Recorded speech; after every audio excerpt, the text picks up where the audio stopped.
l'inexplicable, l'inacceptable et l'incompréhension sont les processus inévitables lorsque vous êtes dans le programme de Dieu. Car Dieu nous appelle toujours parce que nous aimons et nous attire toujours parce que nous désirons. Car les périodes très difficiles sont les moyens que Dieu utilise pour construire notre vie spirituelle. Ne dépend pas de notre état social, mais de sa souveraineté. Car la vraie richesse, c'est ce qui reste lorsqu'on a tout perdu, son argent. Jésus-Christ, sa présence dans notre vie est la chose la plus importante que Dieu donne à une personne. Donc, ta vie est la plus grande société dans le monde. Et toi seul, tu peux en empêcher le déclin.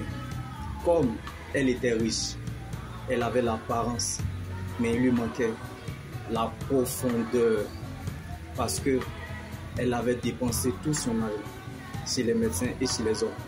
Et personne n'est pu la guérir. Le Dieu que nous servons n'est pas un généraliste, mais plutôt un spécialiste dans le domaine. À tous ceux qui l'ont connu, il les a aussi prédestinés. À tous ceux qu'il a prédestinés, il les a aussi appelés. Et à tous ceux qu'il a appelés, il les a aussi justifiés. Et à tous ceux qu'il a justifiés, il les a aussi accordé sa gloire. Donc, ce que Dieu n'a pas dit, il a caché afin d'éclater sa gloire. Alors, apprenons à marcher sur les offenses. Et, bien-aimés, apprenons à garder de l'amour pour ceux qui nous ont offensés. Car ce sont les éléments les plus importants dans le plan de Dieu pour notre vie, dans son garage et son laboratoire.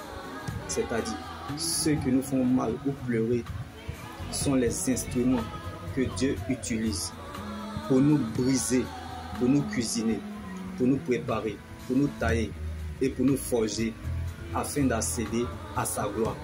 Donc il est plus difficile de gérer la gloire de Dieu que de l'attendre. Le miracle ne sortira jamais de nos calculs, là où l'on attend, mais par notre connexion avec Dieu, là où l'on le provoque, car les hommes tracent, mais c'est Dieu qui écrit l'histoire. Donc, la meilleure prédication, c'est votre propre histoire avec Dieu. Vous, dans les moments sombres, vous l'avez connu, expérimenté, découvert, comme David dans la vallée. Ce qui veut dire, bien-aimé dans le Seigneur, une prédication, d'où le nom de Jésus-Christ ne figure pas, ne produit pas la vie et ne donne pas de bons fruits. Comme la Bible pouvait nous le dire dans le psaume 23. Alléluia. Quand je marche dans l'ombre de la vallée de la mort, je ne crains aucun mal.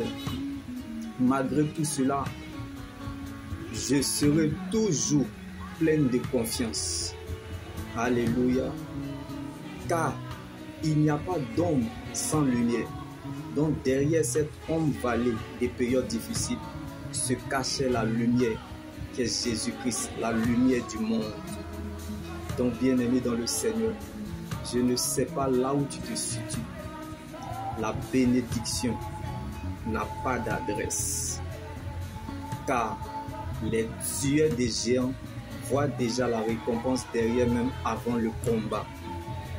Donc, les tueurs de Goliath sont condamnés à réussir. Et les tueurs de Pharaon sont caractérisés par la persévérance.